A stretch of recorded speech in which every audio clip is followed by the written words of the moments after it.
করলেও কোনো লাভ হয় না, কারণ বাড়িওয়ালার কাছে সব দরজার চাবি ছিল। সে ভেতরে ঢুকে মেয়েটিকে কাবু করে মুখ বেঁধে গোপন আন্ডারগ্রাউন্ড বেসমেন্টে বন্দি করে রাখে। ডিনার শেষে লিসা ও জন বাড়ি ফিরলেও কিছুই বুঝতে পারে না। পরদিন সকালে লিসা দরজার উপরে একটি ছোট ক্যামেরা দেখতে পায়। আতঙ্কিত হয়ে জনকে ডাকতে গেলে ফিরে এসে দেখে ক্যামেরাটিই নেই। জন আবারও বলে সবই তার ভুল দেখা।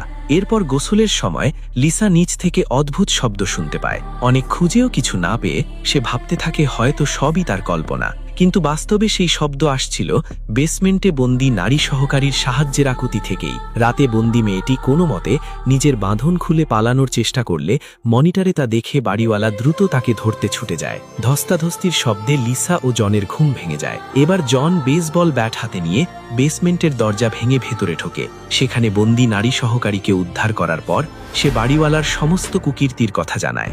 সব শুনে জন লিসা ও সহকারীকে বাথরুমে লুকিয়ে পুলিশে ফোন করতে বলে আর নিজে বাড়িওয়ালার মুখোমুখি হয়। কিন্তু বয়সে বৃদ্ধ হলেও বাড়িওয়ালা ছিল অত্যন্ত ধূর্ত।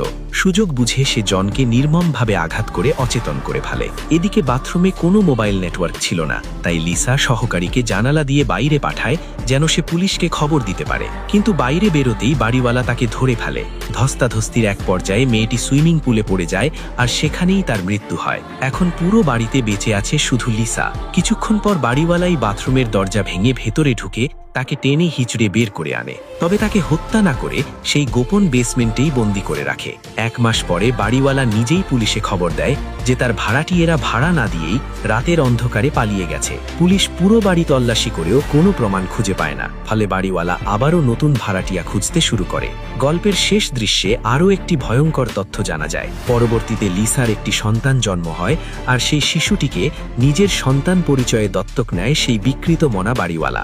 সংক্ষেপে বলতে গেলে এটি এমন এক বিকৃত মনা বাড়িওয়ালার গল্প যে গোপন ক্যামেরা বসিয়ে মানুষের ব্যক্তিগত জীবন নজরদারি করত, কিন্তু শুধু দেখেই থেমে থাকেনি, নিজের বিকৃত ইচ্ছা পূরণ করতে একের পর এক ভয়ঙ্কর অপরাধ করে গেছে।